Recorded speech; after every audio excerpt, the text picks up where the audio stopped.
দায়িত্ব ভাগ করে নিলে ভালোবাসা বাড়ে।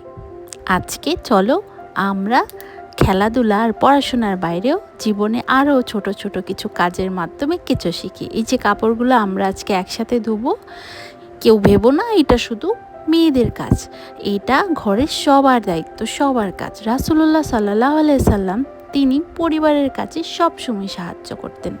দায়িত্ব ভাগ করে নাও, সব ভালোবাসা বাড়বে। আজ আমরা শিখব নিজের কাজ নিজে করাটা কত গৌরবের।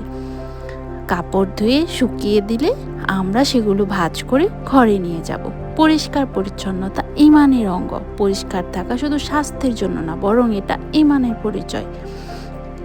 তারপর তোমাদের নিয়ে বিকালে হাঁটতে বের হব। শোনো, সন্তান হোক ছেলে কিংবা মেয়ে, সবার উচিত ঘরের কাজে অংশ নেওয়া, মানুষের উপকার করা, আল্লাহর ইবাদত করা। এই ছোট ছোট অভ্যাসই তোমাকে গড়বে একজন ভালো মানুষ হিসাবে, ইনশাল্লাহ। এসো তাহলে আমরা আজকের এই দিনটাকে যা খুশি করলাম, সব কিছুতে ইবাদত আছে এবং সওয়াব আছে, সেটা সবসময় মনে রাখবে।